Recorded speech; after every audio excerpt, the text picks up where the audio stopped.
नमस्कार मित्रों, मैं प्रेम सोनी आप सभी का रोशनी न्यूज में हार्दिक स्वागत करता हूं। जैसे कि हमारी चर्चा हुई थी कि रोशनी न्यूज के माध्यम से हम एक ऐसा प्रोग्राम चालू करें जिसमें हम किसी न किसी शख्सियत से आपको रूबरू कराते रहें।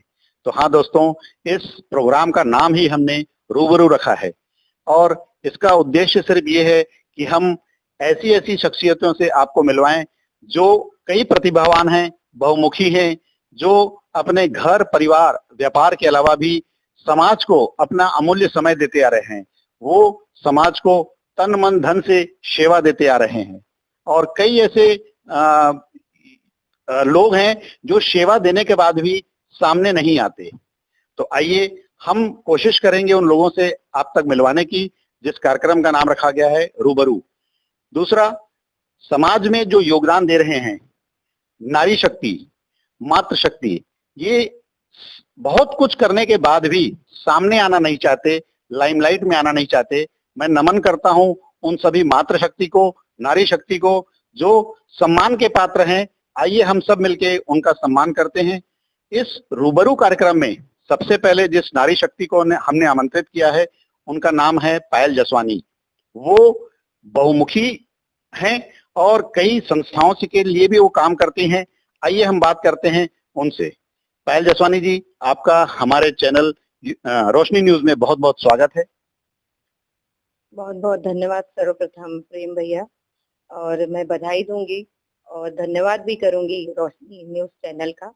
मैं वर्तमान में छत्तीसगढ़ योग आयोग से पायल जसवानी। ये इनका संक्षिप्त परिचय था। आप इसके पहले कौन कौन सी संस्थाओं के साथ जुड़े हैं और किस प्रकार का आपने कार्य किया है? मैं स्वर्णी सोच संस्था में प्रेसिडेंट रह चुकी हूँ और एक पहल और मैं भी सेवाएं देती हूँ। छत्तीसगढ़ सिंधी पंचायत और देवेंद्र नगर सिंधी पंचायत, सिंधु संस्कार सेवा समिति और कटोरा तालाब सिंधी पंचायत, गायत्री मंदिर और उसके अलावा भी योग के समस्त जितने भी हमारे योगशालाएं हैं उन सब में अपनी सेवाएं दे रही हूँ। आप सिंधी समाज से बिलोंग करती हैं। सिंधी समाज के बारे में आपका अपना क्या नजरिया है? मैं सिंधी समाज से बिलोंग करती हूँ, ये मेरे लिए अपने आप में गर्व की बात है, क्योंकि मैं सिंधी हूँ, ये बोलते ही अपने आप में एक प्राउड फील होता है हमें। और मुझे खुशी है कि आज हमारे समाज के इस चैनल के माध्यम से मेरा इंटरव्यू हो रहा है।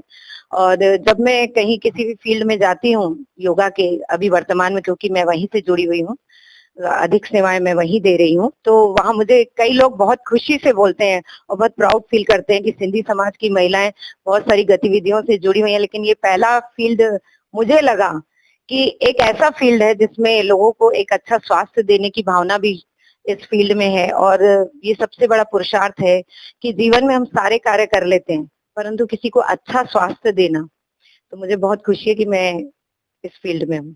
अभी जो आप योग टीचर का जो अपना दायित्व निभा रही हैं, ये छत्तीसगढ़ योग प्रोग्राम है। अच्छा, तो क्या ये छत्तीसगढ़ सरकार ऑपरेट कर रही है या कोई संस्था वगैरह है? नहीं, ये छत्तीसगढ़ योग आयोग संस्था है जो लोगों को निःशुल्क योग के लिए प्रेरित करती है। पूर्ण रूप से निःशुल्क है। हाँ जी, पूर्ण रूप से निःशुल्क है। अब एक सवाल ये भी है कि क्या सिंधी समाज जो हर जगह अपना प्रेजेंस दिखाते आ रहा है, व्यापार में भी है, महिलाएं जो हैं कई समाज सेवी संगठन से जुड़ी हुई हैं, हर क्षेत्र में कहीं ना कहीं सिंधी समाज आगे है, तो क्या ऐसा लगता है कि सिंधी समाज का खुद का एक सैटेलाइट चैनल होना चाहिए जो पूरे भारतवर्ष में काम करे? इसके बारे में आपके क्या विचार हैं? बहुत सुंदर बात कही भैया आपने, और मेरे मन में भी ये विचार काफी समय से जूझ रहा था कि जिस प्रकार हम हर फील्ड में सिंधी अपनी एक अलग छाप, अनूठी छाप छोड़े हुए हैं, वैसी एक चैनल भी हमारा होना चाहिए। और ये रोशनी न्यूज चैनल की जो पहल है वो अपने आप में सराहनीय है कि उन्होंने बहुत अच्छा कदम उठाया है कि उन्होंने इस चैनल को बनाने का एक छोटा सा रास्ता चुना है। और मुझे बहुत गर्व है कि आज उसी चैनल के माध्यम से मैं आज इंटरव्यू दे रही हूँ। और मैं छत्तीसगढ़ ही नहीं वरन पूरे प्रदेश में, पूरे भारत में चाहूंगी कि इस प्रकार का सिंधी चैनल होना चाहिए हमारे समाज को, जिसमें हमारे सारे संत महात्माओं का भी एक चैनल होना चाहिए और संपूर्ण जितनी भी हमारे क्रियाकलाप है, हमारी भारतीय, हमारी सिंधी संस्कृति सभ्यता, उस सबको उसमें प्रसारित करना चाहिए। और मुझे बहुत गर्व है कि बहुत अच्छा सवाल आपने किया। सामाजिक कार्य बहुत सारे लोग करते आते हैं।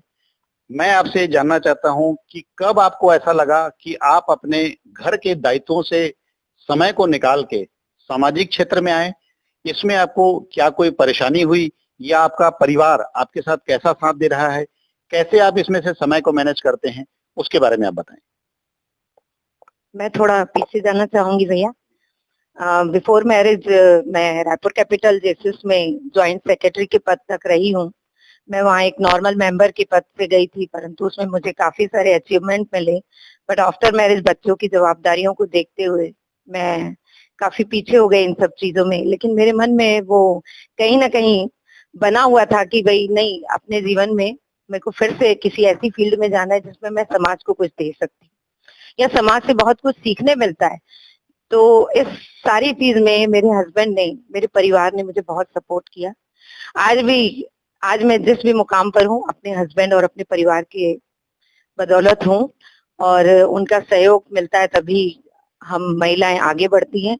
तो मेरा एक छोटा सा निवेदन है उन परिवारों के लिए, सिंधी समाज की उन महिलाओं के लिए भी, कि परिवार का जब सपोर्ट होता है तो महिलाएं खूब आगे बढ़कर खुलकर सामने आती हैं।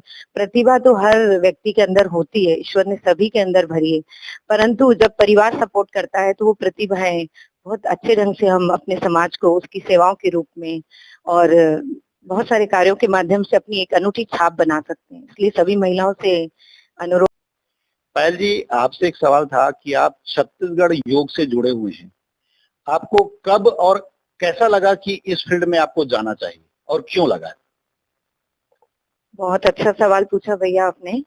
और मुझे आज भी याद है कि मैं नवनित्यम योग परिवार में एज ए साधिका, योग साधिका के रूप में वहाँ योगा करने के लिए जाती थी। मुझे पता चला कि वहाँ जुम्बा हो रहा है, तो मुझे बड़ा अच्छा लगा कि नहीं, क्योंकि मेरा इंटरेस्ट है डांस में, तो मुझे लगा कि नहीं, जुम्बा करने का बहुत अच्छा सोर्स है और जाना चाहिए।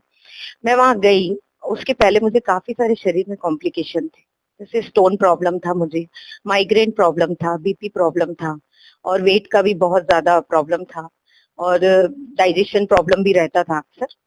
तो जब मैं वहां गई जुम्बा करने, तो वहां पर पहले हमको आधा घंटा पौन घंटा योगा कराया जाता था, फिर जुम्बा कराया जाता था और धीरे धीरे उस चीज को कम, मतलब जो हफ्ते में हमको कंटिन्यू 5 बार जुम्बा कराया जाता था, धीरे धीरे 2 बार होने लगा, फिर 1 बार, फिर धीरे धीरे हट गया। और जब मैंने अपने स्वास्थ्य में सुधार पाया कि जो प्रॉब्लम, मेरी कॉम्प्लिकेशन जो थे मुझे, वो धीरे धीरे कम होने लगी, स्टोन प्रॉब्लम जो धीरे धीरे मुझे नहीं मालूम अंदर ही अंदर रिमूव होने लगा। मैंने 2-3 बार ऑपरेशन भी करवाए लेजर से, लेकिन फिर बाद में जब मैं जैसी योगा करने लगी, विशेषकर कपालभाति से इसका बहुत ज्यादा फायदा होता है। तो मैं लोगों को एक मैसेज देना चाहूंगी कि मैं नहीं जानती कि मैं किस सोच से वहां गई, लेकिन मुझे जो वहां मिला वो है एक अच्छा स्वास्थ्य। और उसी उद्देश्य को, उसी से इंस्पायर होकर मैंने ये सोचा कि कभी मुझे जीवन में अगर कोई फील्ड अगर मिलेगी तो मैं योगा टीचर जरूर बनूंगी। और मैं धन्यवाद दूंगी नवनित्यम योग परिवार का, जय भैया का और बबली गुरुदत्ता का, अभय भैया का, राठौर भैया का, आदरणीय निर्मल भैया का, सभी जिन्होंने भी मुझे इस फील्ड तक पहुंचाया है, उन सब का मैं बहुत बहुत धन्यवाद करूंगी। और सबसे बड़ी बात, सबसे निवेदन है कि एक अच्छा स्वास्थ्य देना सबसे बड़ा पुरुषार्थ है हमारे जीवन में। क्योंकि अगर हम किसी को, पैसा तो हम आसानी से दे सकते हैं, उनको एंजॉय भी करा सकते हैं, तीर्थ भी करा सकते हैं, लेकिन अगर शरीर ही स्वस्थ नहीं तो इन सब का लाभ हम नहीं ले सकते। तो ये बहुत अच्छी फील्ड है और मैं चाहूंगी कि सभी से एक अनुरोध भी है कि सभी जो भी, जिनके आसपास जो भी योगा सेंटर हैं, प्लीज आप योगा से जरूर जुड़िए। योग एक ऐसी चीज है जो मन पर सबसे ज्यादा प्रभाव पड़ता है। आपने बहुत अच्छा सवाल किया था भैया, समाज को देने वाला। तो योग के माध्यम से जो सबसे बड़ा फायदा हो रहा है वो होता है हमारे मन के पे परिवर्तन, पेशेंस लेवल बढ़ता है हमारा। जो आजकल बच्चों ने मोबाइलें लेकर अपनी आंखों पे, अपने मन पर, अपने दिमाग पर बहुत ज्यादा लोड ले लिया है, जिसकी वजह से वो परिवारों से टूटते जा रहे हैं। उनका मतलब अपने माता पिता से कनेक्शन छूट रहा है। तो उनसे भी निवेदन है कि प्लीज योग ही एक ऐसा माध्यम है, प्राणायाम करवाइए बच्चों को, जिसके माध्यम से उनके मस्तिष्क में एक ऐसी तरंगे उत्पन्न होंगी जिसके माध्यम से धीरे धीरे रिलैक्सेशन फील होगा, उनको नींद अच्छी आएगी और धीरे धीरे उन सब चीजों से वो छूटते जाएंगे। और सबसे बड़ी बात है कि किसी को एक अच्छा स्वास्थ्य मिलेगा, वो जीवन भर आपको मैं आपको एक चीज बताऊंगी भैया, जब भी मैं योगा सेंटर में कुछ नया सदस्य आता है और जब योगा करता है कुछ टाइम के बाद उसको कुछ बेनिफिट होने लगता है और वो आके मुझे कहते हैं कि पायल जी मुझे बहुत अच्छा लग रहा है और ईश्वर आपका बहुत भला करेगा। तो ये जो ब्लेसिंग मिलती है, आप नहीं जानते कि इस ब्लेसिंग के माध्यम से मतलब जो मैं अभी 50 साल की महिला हूँ, ऐसा फील होता है कि वो 16 साल वाला। तो ये जो पुरुषार्थ है वो हमें योग के माध्यम से मिला और मैं सभी से निवेदन करूंगी कि योग करें, स्वस्थ रहें। और मैं रोशनी चैनल को भी धन्यवाद दूंगी और बहुत बहुत धन्यवाद प्रेम सोनी भैया जी का भी कि उन्होंने इतने सुंदर इंटरव्यू के माध्यम से इतनी सुंदर बात को रखने का मुझे मौका दिया। और मैं पुनः जब भी कोई ऐसा इंटरव्यू होगा तो मैं आपके लिए बिल्कुल तैयार हूँ भैया। बहुत बहुत धन्यवाद।